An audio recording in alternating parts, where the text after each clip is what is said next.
combined arms assault.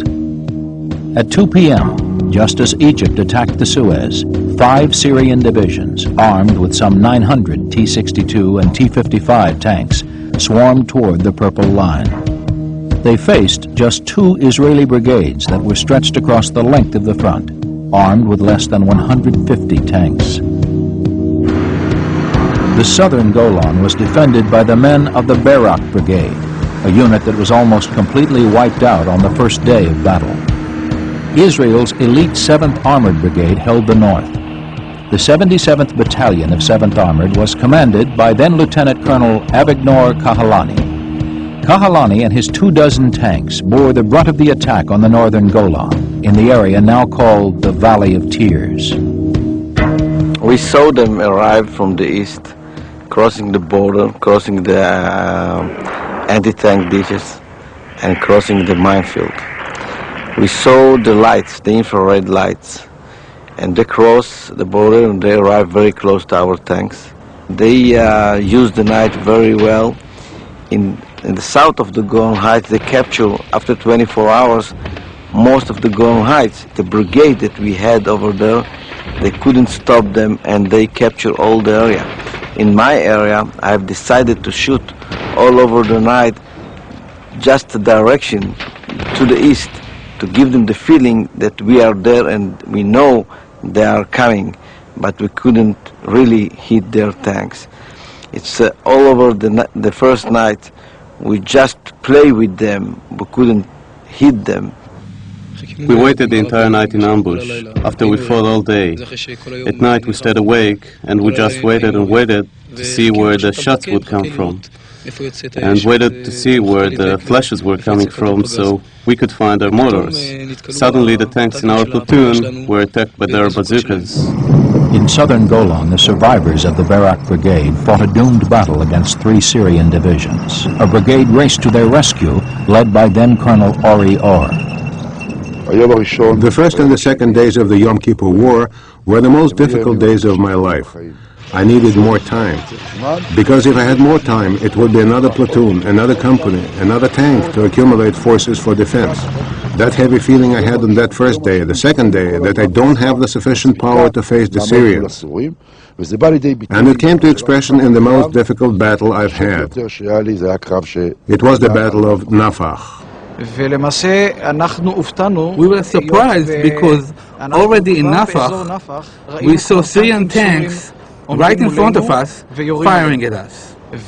Actually, the first time, I felt like it was a real war, not just an exercise like we were used to, was when I saw that on my left and right, Friends were getting hit and killed, tanks were getting hit and catching fire, and a lot of the battalion soldiers of our company were dead.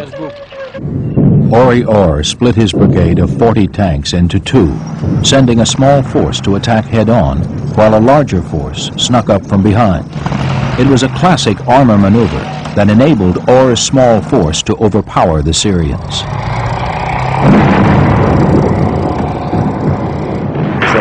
This battle lasted about 4, 5, up to 8 hours if I add up everything. The end of the battle was that we actually stopped that brigade, destroyed most of it. We narrowed the defense line and the Syrians did not reach Nafach again. A large part of the company commanders were wounded. Some of them got killed. One died later on, and I will never forget for the rest of my life that night that we sent infantry to collect the wounded left in the field from the tanks that got hit. I rebuilt the entire brigade's crew all over again. I found myself with 25 meters in front of my tanks. I met 3 T-62, and the 3 commanders looked straight to my eyes, and I was alone. And I jumped to my tank and I moved the main gun to the right tank, and I screamed at my gunner to shoot immediately, and he couldn't see the target because it was so close to his telescope, and he saw just a green line green color in the face. And he asked me so many questions, what is the range and why we are shooting. And the first time I found why the designer designed the gunner will sit very close to your legs. And of course I kick him, and he shoot. And I moved the gun to the second tank, and he shoot again, and I moved the gun to the third one, and he was ready to shoot me. And something happened with the empty shell, and in the last moment we shoot first. It was really, it's like a knife battle. It's never happened in our history to shoot so close. Usually you shoot 3 kilometers, 2 kilometers far, but no so close. In the first engagement, there is no question of who hit whom. We hit them hard, and it was really a contest among the tank soldiers who could knock out more tanks. My tank, in the first battle, knocked out only 15 tanks. That was very little in relation to how many the battalion knocked out. On Saturday night, the night of Yom Kippur, we counted the number of blazes. We stopped counting at 80. Don't think too much. It's so fast, and I have to do it like the Western story, Western movie, in like a Bill Carter or a John Wayne. It's almost same. You have to shoot very fast and to try to hit all of them. You're so scared, you don't think. You hit and again and again and again. This is the Banat Yaakov Bridge, spanning the River Jordan. On the night of October 7th, a Syrian division reached this bridge and paused. Before them lay an undefended road that could take them straight into the heart of Israel.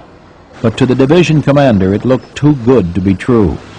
Knowing a perfect spot for an ambush when he saw one, he stopped his advance and waited for dawn. This gave the Israelis just enough time to send troops up to stop him. After the war, the Syrian commander was executed for his poor judgment. The fighting in the Golan Heights went on day and night, non-stop. The IDF tradition of armor commanders leading their forces into battle, typically standing in the turrets of their tanks, resulted in heavy losses amongst the leadership. Almost all the tank commanders under Colonel Kahalani died in battle.